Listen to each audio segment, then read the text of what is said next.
So I thought I'd challenge myself and make a decorative piece, but make it quick. My videos where I do beginner-friendly techniques seem to do a lot better than the really heavy, more complicated pieces. So I thought I'd do that, but for a more 3D piece. So that's what I've done here. I think it turned out really well. There's still lots of layers, lots of texture, but it ended up a lot quicker than the piece on the right. So the girl was done via transfer rather than the boy on the left, where he was actually cut out of a book and stuck on. And while I probably prefer the transfer look, I still think um, he looks good stuck on. He ended up a little bit wrinkled, but I think that will probably flatten out overnight. It was all done pretty quick to get this video up. Um, I don't mind it a little bit wrinkled because it's so textural anyway. I think it's kind of cool. And in person, it's not nearly as wrinkled as it's showing up on the camera here. So there's all lots of little bits and pieces to still give it that textural interest, but it was done quickly and easily without too much fuss or trouble, which I think is, in the long run, that's great. Um, and he just feels so cool. So he's super glossy, but there's still lots of texture and interest. So he comes out of my Fascinating Faces book, and he's my favorite image out of that book.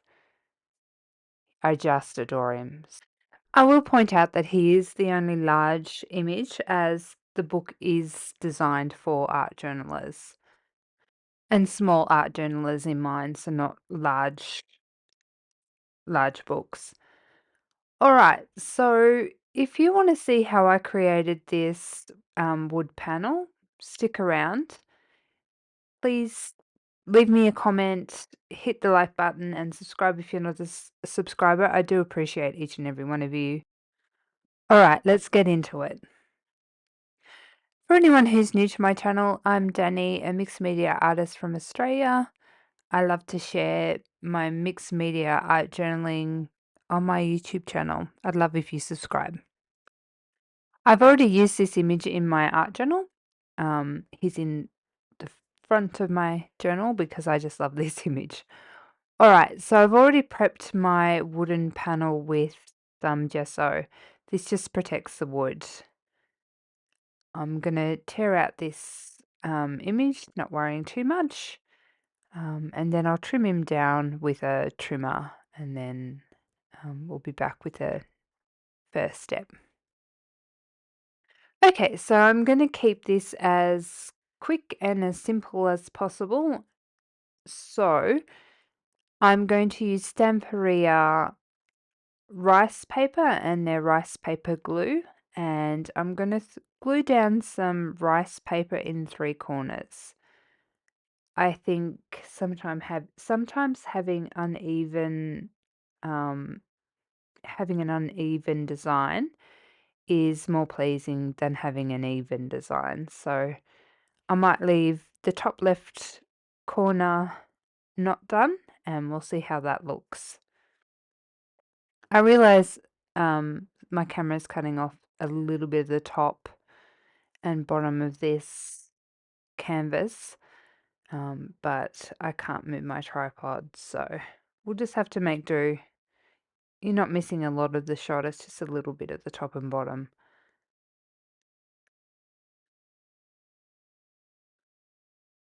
All right, so I'm just using the glue to seal the paper as well.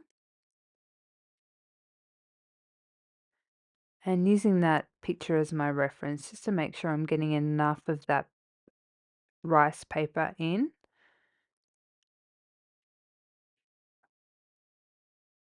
I don't want it to be all rice paper, but I definitely want enough of it because it's so pretty. I really like the colours and I think it matches the blues sort of match the blues in this image.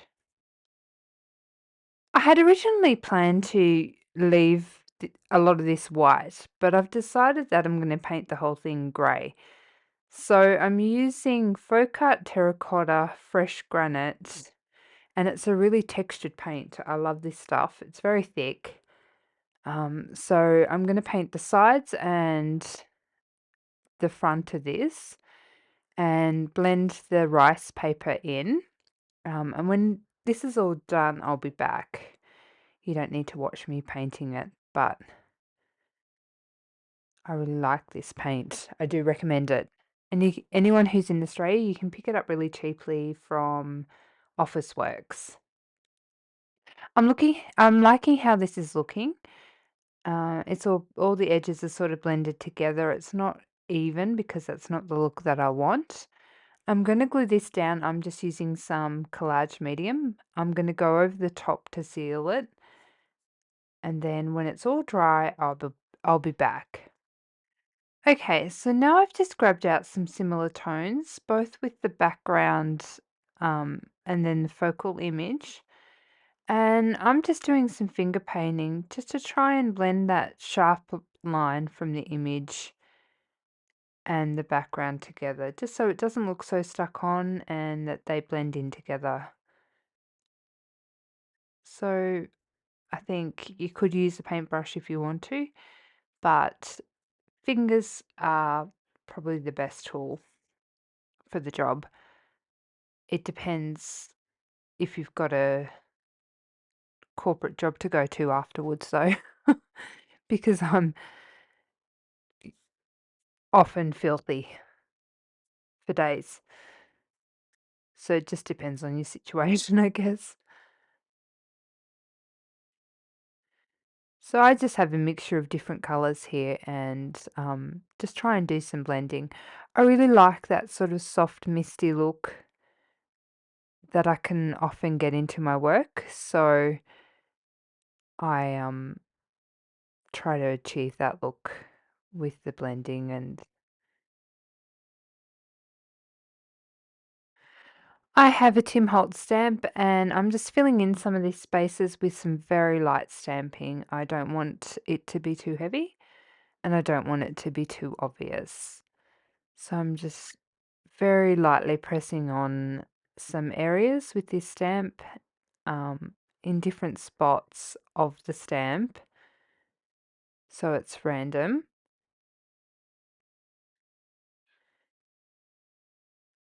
Making sure I put some in the rice paper as well.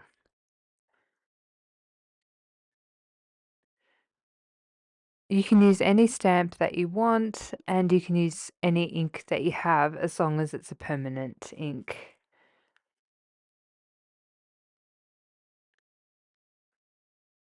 After I finish this, I will blast it with a heat gun just to make sure that it's set properly.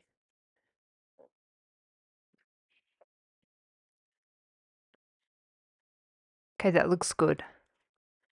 Now I've just got more of that background color and I'm just dabbing over the stamping just so it's a little less obvious and just to layer it up again, just so that it looks like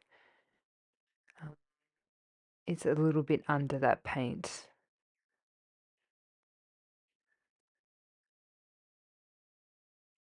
It's just little touches like these that end up making a big difference.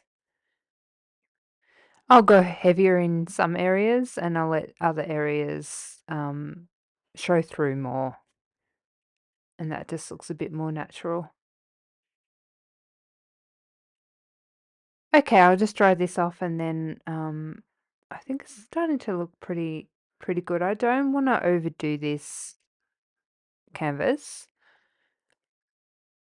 I really want this focal image to shine through. He's such a gorgeous piece, gorgeous image. I just, I want him to shine. Okay, so I've popped a layer of triple thick on and let that dry just to protect him because yeah, I just felt like he needed that coverage. And I've decided to pop some foil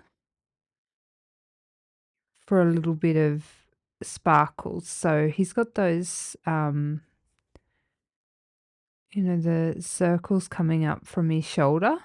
So I thought a bit of gold and copper foil or gold foil would be perfect. So for that, I'm using some glossy accents because that goes really tacky. So the trick is to pop that on and let it dry a little bit or even hit it with your heat gun so it goes tacky, and then put your foil on and then rub that off. I like the little bit of aged or worn look. I don't want it really thick. So you can see I'm sort of popping it on and scratching it off. I don't want it overly obvious. I want it just a little bit on. I'm going to continue popping this gold foil on, and then I'll be back when that's all done.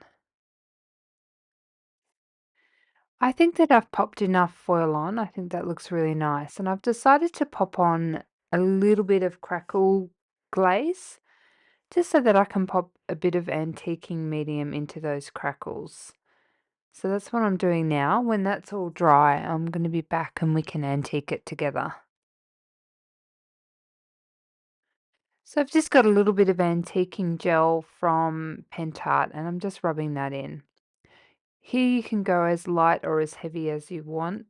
I do suggest to go lighter on his face, and then the areas like here where you think that it could go a bit darker, you just pop in a bit more.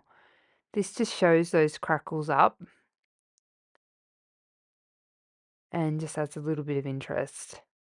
I mean, these steps are completely not necessary.